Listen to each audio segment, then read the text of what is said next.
अब सीधा रुख करते हैं कांग्रेस की विधायक दल की बैठक जिसका हम जिक्र कर रखे थे और उसी के लिए हमारे संवाददाता हमारे साथ जुड़े हुए हैं। चर्चा होने जा रही है। देखिए, हर मुद्दा बड़ा होता है। जिस इंसान के लिए जो काम है वो उसके लिए बड़ा है। आज गरीब के लिए मुद्दा बड़ा है कि उसको महंगाई से राहत मिले। युवाओं के लिए ये मुद्दा बड़ा है कि उसको आज पेपर लीक से छुटकारा मिले, उसको सरकारी नौकरियां जो है समय पे उनकी प्रक्रिया पूरी हो और उनको नियुक्ति मिले। किसान का मुद्दा ये है कि उसको जो खाद बीज है वो समय पे मिले, उसकी फसल जो है समय पे उसका खरीद की जाए सरकार के द्वारा। तो ये सारे मुद्दे हर व्यक्ति की जो परेशानी है या हर व्यक्ति की जो ज़रूरत है उसके आधार पे मुद्दे तय हैं।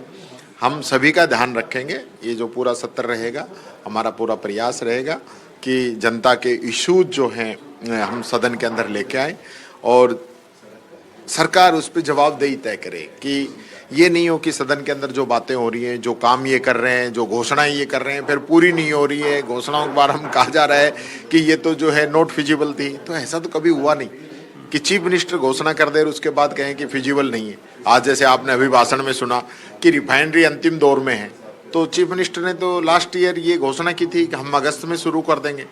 तो अगस्त छोड़ो, 15 अगस्त गई, देश आज़ाद हुआ, अब तो 26 जनवरी चली गई, गणतंत्र भी लागू हो गया, लेकिन इनकी रिफाइनरी अभी तक शुरू नहीं हुई। अभी भी अंतिम दौर में ही बता रहे हैं। शुरू हमने की, काम हमने किया, 90% काम हमने ही कर दिया था।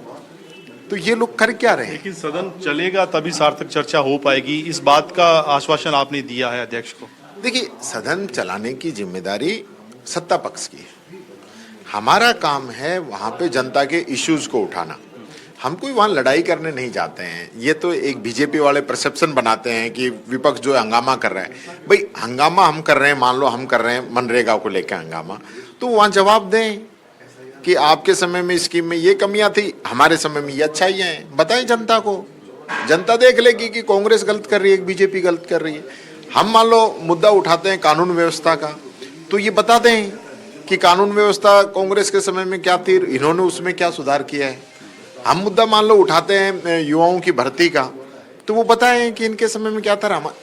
विपक्ष का काम है मुद्दे उठाना और सरकार का काम है उन पे जो है अपनी बात रखना। अब ये बात नहीं रखें, विपक्ष को कुछ समझे ही नहीं, विधानसभा को कुछ नहीं समझे, तो ये तरीका चलने वाला नहीं है। जवाब तो देना पड़ेगा, क्योंकि विधानसभा सबकी है, जितनी उनकी उतनी हमारी है।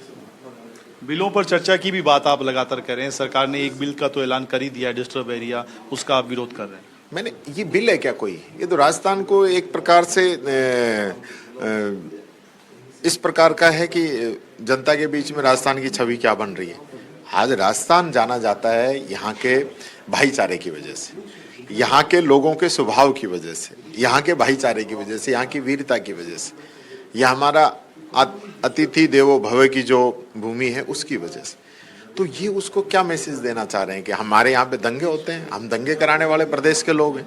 हमारे प्रदेश में यही स्थिति बन गई कि मुख्यमंत्री जी जो है कानून व्यवस्था नहीं संभाल पा रहे, इसलिए इस प्रकार का एक्ट लेके आना पड़ रहा है।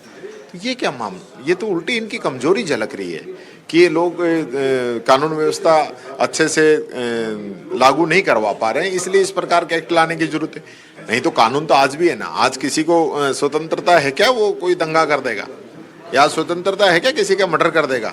लेकिन आज हो रहा है ना, कोई पूछने वाला नहीं है। ये स्थिति है सरकार की। पंचायत चुनाव नहीं हुआ तो अनशन पर भी बैठने का ऐलान। हम बैठेंगे। 5 साल हो गए, संविधान के अंदर है कि 5 साल में चुनाव कराने पड़ेंगे, लेकिन 5 साल से ऊपर 6 साल होने को आ रही है। आप